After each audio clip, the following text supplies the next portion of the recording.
It's time for today's travel and cruise industry news. With the latest from travel and cruises around the world, here's your host, Chillie Falls. Hey, good morning. Welcome to the Travel and Cruise Industry News Podcast. And let me say right off the top of the bat, the Wi-Fi signal today is extremely wonky. So, and you can tell I'm in a different location today where I set up yesterday. The place was some kind of game show going on, and it was packed. I mean, there was a couple hundred people in there, no table space. So I moved down. I'm actually sitting in front of La Bistro, a little table there. The signal is, like I say, very wonky. So I'll keep my fingers crossed. Anyway, welcome to Travel and Cruise Industry News Podcast. On this, the 5th day of December 2023, coming to you from Grand Cayman in the Cayman Islands. Looks like a lovely day out there. If you're able to walk, they will not let me go ashore, as apparently the tenders, what they're telling me is the tenders, you still have to be able to go up 3 or 4 steps. Well, I've tendered into Grand Cayman before. That was, if y'all might recall, the tender boat that had that horrible ramp that was, scared the crap out of me. But I got the tender in and back to the ship. But, there was one tender boat, excuse me, that had that horrible lift. All right, on with the business of the day. I do have some headlines to cover today. Carnival takes delivery of their newest ship. Margaritaville at sea from Tampa. I know somebody that's going to like that one. Special guest welcomes resilient lady in Sydney. Cruise guests injured debarking a ship. And Team Carnival completes a marathon, and a whole lot more here live at 11 o'clock this morning on Travel and Cruise Industry News Podcast. Today, folks, is National Saucer Torch Day. Now, if you're not sure what that is, it's one of those chocolatey, gooey torch thingies. It's yummy. It's really sweet. So I may or may not try to find one on the ship, but you can go out and get one if you'd like. Saucer Torch Day. If you're listening via the podcast, you can always access the podcast via my blog, which is accessadventure.net, or wherever you get your podcast from. Just search for Travel and Cruise Industry News, and voila, up pops the fat travel guide. Anytime you're listening to the podcast, if you want to hop over to the video feed, there's always a link in the description of the podcast, so you can just do that.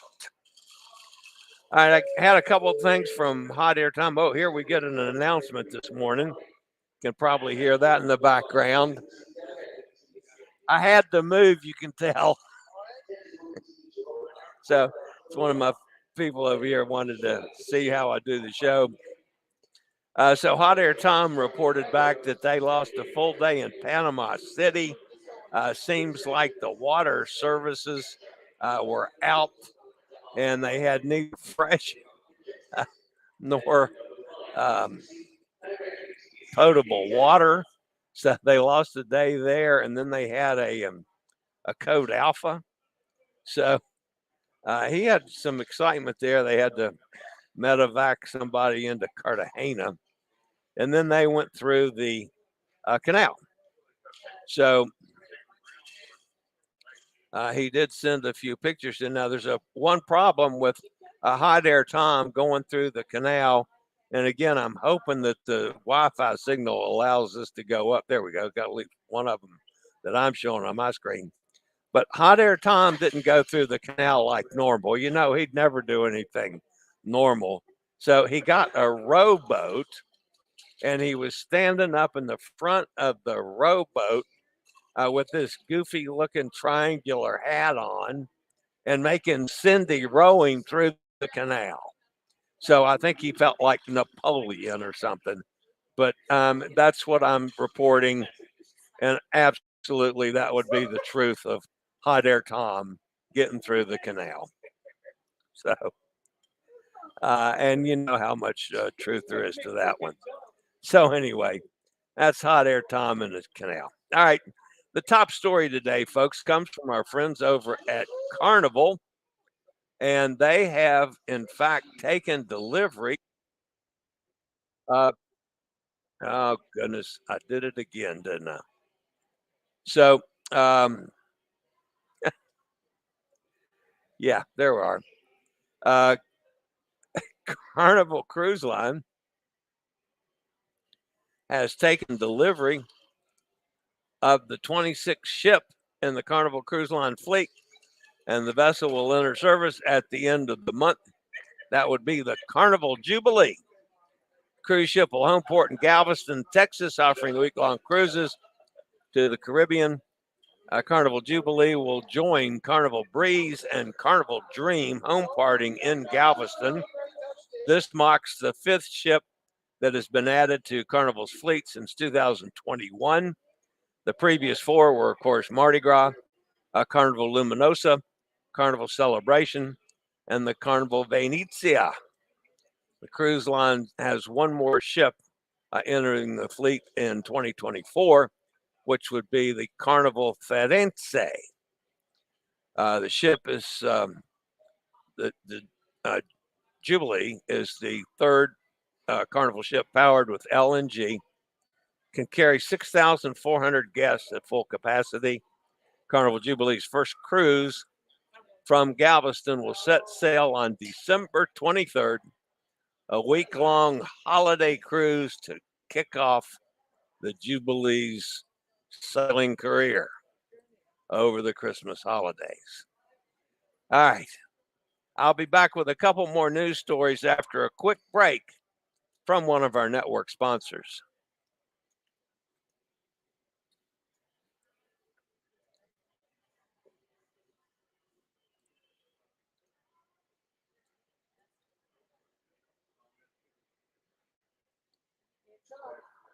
All right.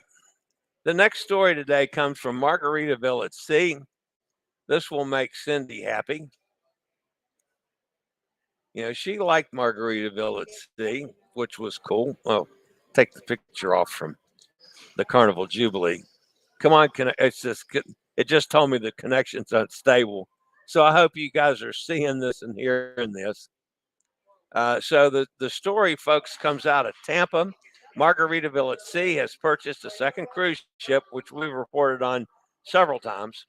They picked up one from the Carnival Corporation and will offer longer cruises to the Caribbean sailing out of Tampa.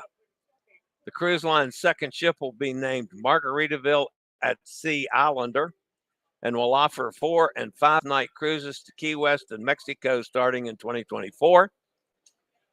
Ports the cruise ship will visit include Cozumel, Progreso, and Key West. Currently, the cruise line's only ship offers 2 night cruises to the Bahamas from the port of Palm Beach. So these new itineraries will be the longest they have ever offered. Now, Cindy was just on the Palm Beach one, which I have sailed on. I love the ship. I love the vibe. I love the food. I love everything about it except accessibility. And that sucks. So I'm hoping that the Costa ship that they bought for ship number 2 will be a little better on accessibility issues. So anyway, the new ship will carry 2,650 passengers, has 12 decks, and have more than 700 balcony staterooms. The ship is currently receiving a massive renovation that will completely transform the vessel. Margaritaville at Sea Islander will sail her first cruise on June 14th of 2024, a 4-night cruise from Tampa with a stop in Cozumel. Cruises on the ship in 2024 are now open for bookings. I have no idea what the prices are going to be like. Margaritaville at Sea is known for running some pretty good specials. So you have to you have to shop a little bit because if you take it just on the surface, it's a little expensive for the product. But if you catch the right kind of specials, it's pretty reasonably priced. Margaritaville Sea Islander will become the cruise line's new flagship when she debuts.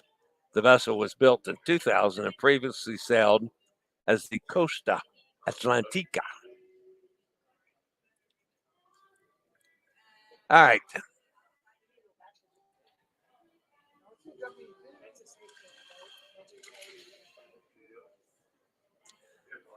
As Virgin Voyages Resilient Lady sailed into Sydney Harbor earlier today, which was actually the first time, that must have been about 11 o'clock Sydney time this morning.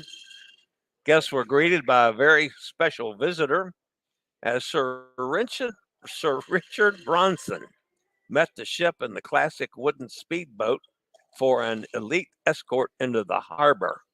Resilient Lady's arrival is the first time Virgin Voyages has sailed the Australian waters, offering distinctive adults-only getaways while visiting unique destinations in Australia, Tasmania, and New Zealand. All right, this one was a little bit difficult. This actually happened on Saturday, but was not on any of my sources yesterday. 4 guests from the Carnival Dream were injured by a vehicle that crashed through a gate at Port of Galveston during debarkation. All the guests were members of the same family and were able to travel home on Sunday following medical care. 2 of the 4 were hospitalized overnight. Few details are available about how the accident occurred. Port of Galveston Police Department is investigating. So I'm sure we'll hear more about that one at some point. All right.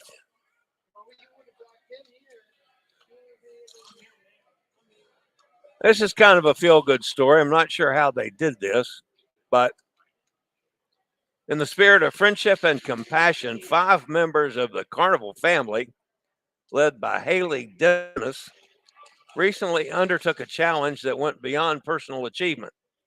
6 months ago, they set out a goal to train and complete the St. Jude Marathon in Memphis, all while fundraising for St. Jude Children's Research Hospital. The results of their efforts, not only measured in miles, but in tremendous impact they made on the lives of the children St. Jude's serves. The marathon was held this weekend, marked the culmination of months of training, dedicated fundraising, and unwavering determination. What set Team Carnival apart was not just their commitment to competing in the 26.2-mile race, but their collective efforts to raise over $17,000 for the children of St. Jude. My question, guys, if they work for Carnival, how did they train for a marathon on cruise ships? I mean, I know there's the jogging track, but that'll be difficult for training. I mean, they got to run hours a day to get ready for marathons. So, but anyway, congratulations to Carnival. Congratulations to St. Jude. All right, that's going to wrap up the news portion of today. Let's go see who's in the chat room, if anybody is able to hear this. Again, my apologies on the signal. It's like I say, this is not the best ship I've been on for Wi-Fi. But boy, I tell you what, this is pretty strong ship. Clearly, accessibility issues, it's maybe the best I've ever been on. I have found one thing wrong on this entire ship, and that is my rod in the closet. is at normal person's height instead of wheelchair height. And that's it on this big a ship. I mean, everything else is really good. All right. Good morning, Hot Air Tom. Did you receive the cruise confirmation and train tickets in your email? No, I haven't yet.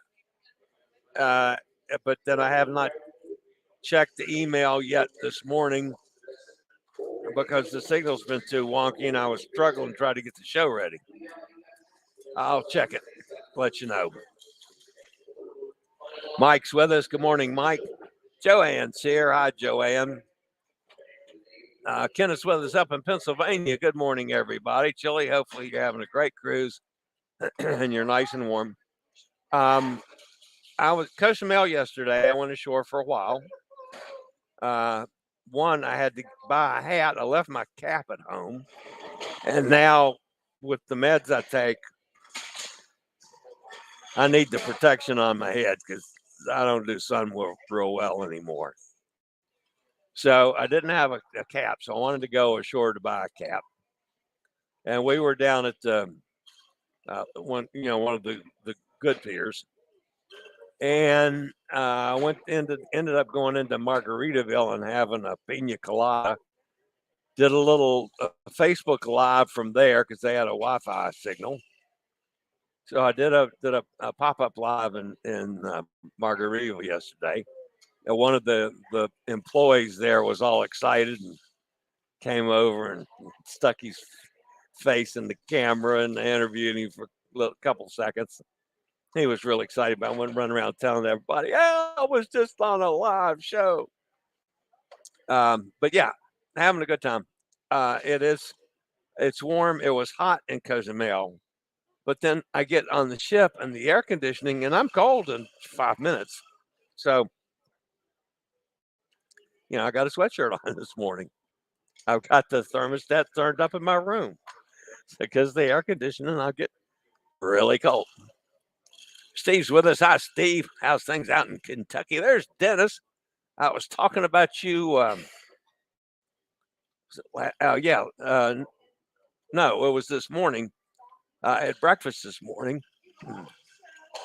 I had a young lady sitting with me that has a very Italian name. And she was talking, I asked her the proper pronunciation of it. She told me. And she said, it is Italian, but we slander it a little bit. And I said, uh-huh. So I said, I got a friend that listens to me all the time, and he's constantly helping me with Italian, especially pronunciations. So she was kind of fascinated by that because she doesn't speak Italian, even though she is Italian. So the remainder of that turtle farm on Grand Cayman is not a turtle sanctuary, but raised for turtle meat. Okay, so I wanted to go ashore. Now I could still go down and see it at the gate, I guess, if they have a handicap excursion. But everybody from the excursion desk and guest services says no. There is no accessible excursions or accessibility in Grand Cayman unless you can do 4 or 5 steps. Well, obviously, I can't do 4 or 5 steps. So, there's Cindy. Hi, Cindy. Got Margaritaville at Sea coming over in your neck of the woods. Zakutorta.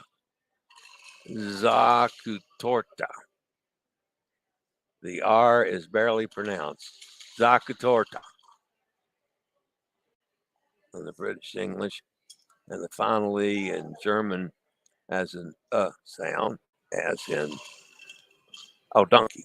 Okay. All right. I wasn't even thinking about that. Zakutorta. Okay. Hot Air says snapper soup is terrific. There's Katie. Ah, I don't like people killing turtles. Of course, I don't like to kill anything. So I got Tina Turtle, remember, sitting on the wall behind me at home.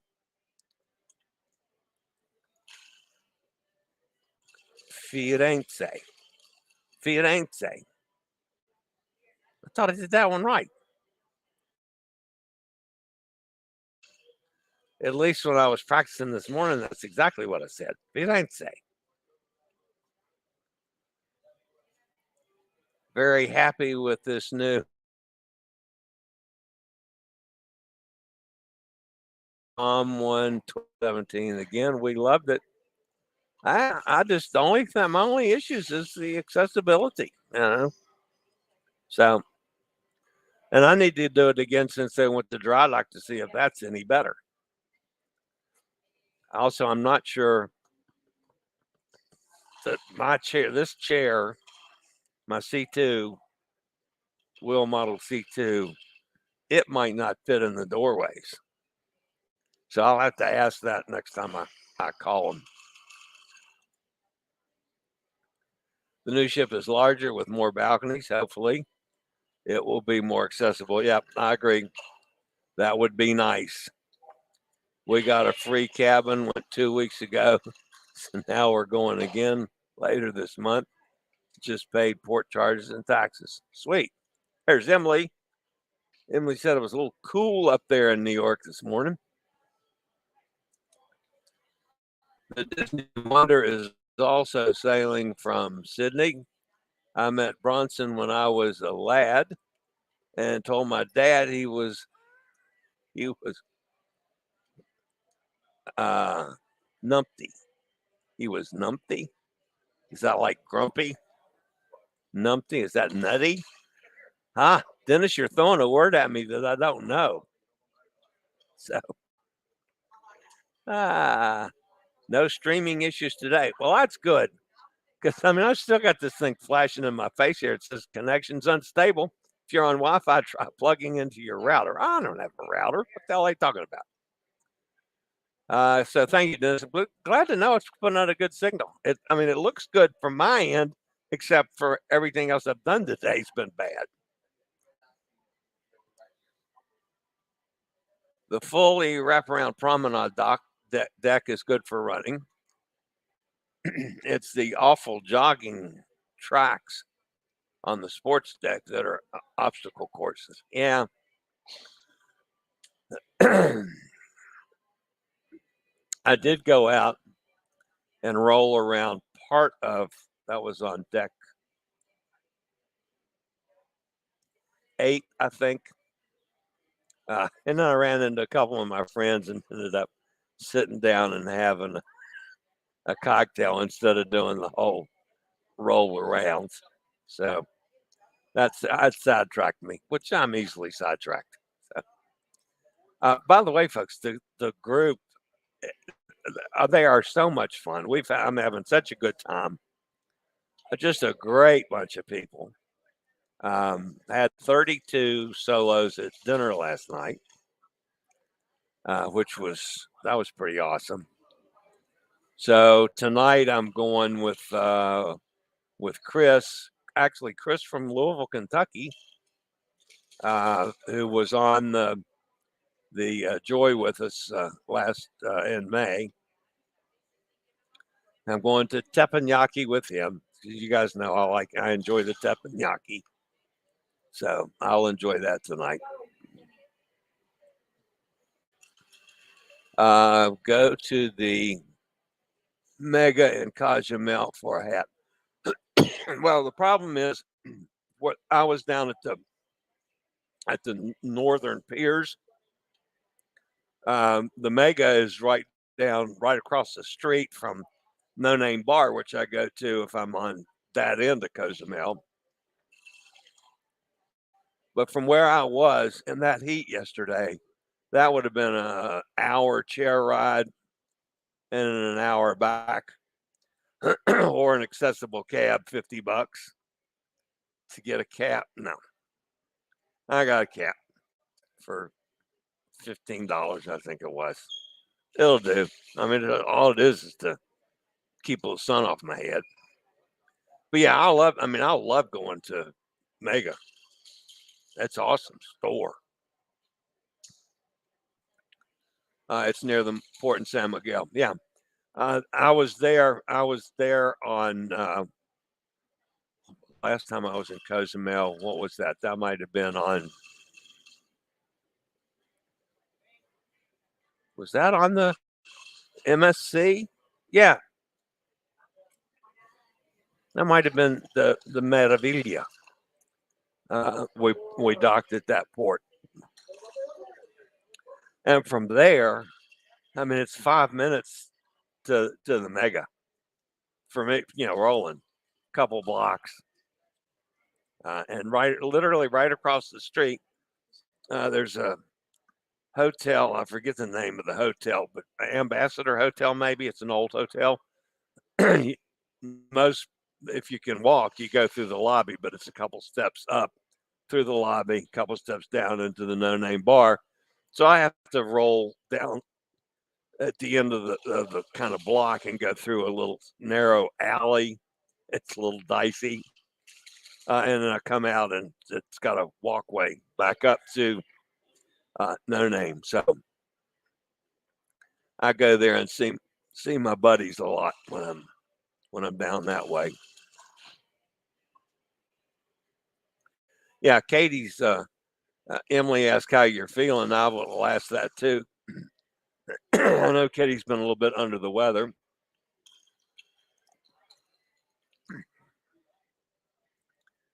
I would demand a refund of port fees since you couldn't alight. Yeah,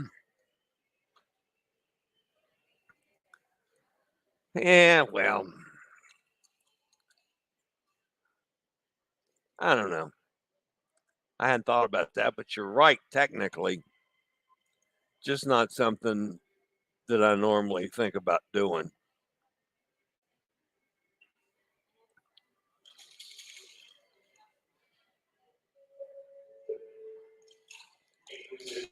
Zacatorta.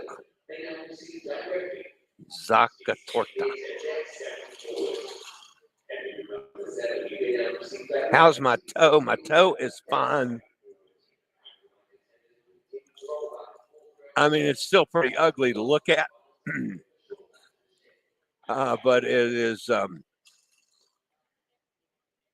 it's not hurting me anymore, but it is. It's gross to look at. Still very black. Emily, thanks for asking. The Sacatorta is also very dry. It's chocolate with apricot jam inside. Yeah, that's what I said. Gooey. I like them. And he had very yellow teeth as if they weren't brushed. When? Oh, after I ate the the apricot tort. Yeah, I probably did then.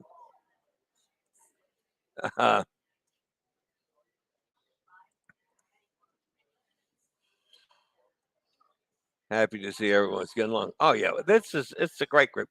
And we mixed in with, of course, Norwegian's group. So of the 32 that were dinner last night, there was probably 18 or 19 of mine in my group. And then the rest were from the other group. Bruno, who's our Norwegian person, is great. He's just so much fun and he's funny. Oh my goodness, he's funny. So we actually spend a lot of time laughing. You don't ask, you don't get. Yeah, that's true. I might check on that. Okay, I'm glad your toe doesn't hurt anymore. Thank goodness for the pain's gone. Yeah, and again, it's just going to take a long time for the big toenail to grow back to where it's normal. I don't know how long the black will be there. It's still pretty gross looking. So All right, guys, that's going to wrap me up. Tomorrow we'll be in Ocho Rios, Jamaica. Again, I probably will go ashore, but Ocho Rios is not my favorite port, and they don't have. They have one accessible excursion there that's like $279, and I said, no, I'm not going to do an excursion when I could do a whole cruise for that. It was something for $100. I'd do it. But how was the strip steak? Tom, the strip steak, and I don't like strip steaks. That's not my favorite cut of beef. It was so good. I mean, I felt like I was drooling because, man, it was, I don't know what flavorings they use when they're cooking the steaks, but it was just outstanding. And then I did something different this morning that I haven't done on a cruise ship before. I've done it. I've eaten it before, but I had huevos rancheros this morning, and it was, oh my goodness, it was to die for. Had a nice little spice to it, but it was a huge plate of food. I probably won't eat lunch today, but that was really good. I mean, when I saw that on the menu, I backed away from eggs Benedict and lox and bagel. So now I've got two things that I really love for breakfast. So anyway, it was outstanding. So all in all, folks, I'm having a great cruise. Since I'm going to be on the ship today, I'll probably get some filming done because I'm grossly behind on all that stuff because I've been so busy. So I try to get some filming done today. Anyway, I'll be back with you again tomorrow morning, same time, same place. So that's going to wrap it up for today, guys. As always, stay safe, stay healthy, think about cruising, and hopefully one day soon we'll all get together on the high seas. Y'all have a fabulous day. See everybody tomorrow morning. Later, y'all. I regularly post videos on all facets of the travel and cruise industry. So if you'd like to keep up with the latest in cruise ships, ports of call, cruises themselves, Chillie chats, and travel and cruise industry news, just hit the little subscribe button in the lower right-hand corner, hit the bell notification so you'll be notified